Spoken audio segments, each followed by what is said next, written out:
গুৱাহাটী বাঘৰবৰী দুৰ্গা মন্দিৰ প্ৰাংগণত বৃহত্তৰ পাঞ্জাবাৰী শতদল সাহিত্য সভাৰ উদ্যোগত ৩৩৫তম আলোচনা চক্ৰ অনুষ্ঠিত কৰা হয়।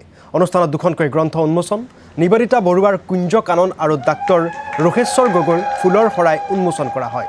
গ্ৰন্থকেইখন উন্মোচন কৰে ডাক্তৰ সুৰেন্দ্ৰ মোহন মহন্ত আৰু হৰিশা সোণোৱালে।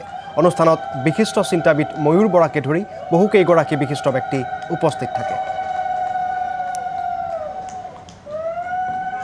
শতদল বুলি ক'লে আমাৰ লক্ষীনাথ বেজবৰুৱালে মনত পৰে যে প্ৰেমত ঘূৰে শতদল, প্ৰেমত ঘূৰে ভূমণ্ডল। গতিকে এই শতদল শাখাই তেওঁলোকে বিভিন্ন সময়ত এই ধৰণৰ প্ৰতি মাহতে সভা সমিতি কৰি অসমীয়া সাহিত্যৰ বিকাশৰ বাবে কাম কৰি আহিছে।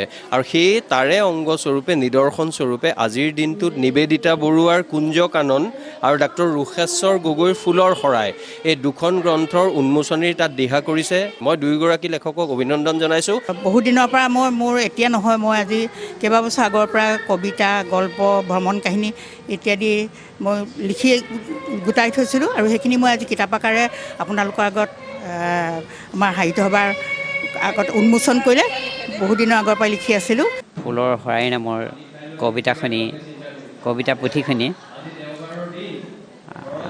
উদ্বোধন কৰিবলৈ পাই মই নিজকে সৌভাগ্যৱান বুলি ভাবিছোঁ আৰু সকলোৰে পৰা মৰম চেনেহ মই কামনা কৰিছোঁ।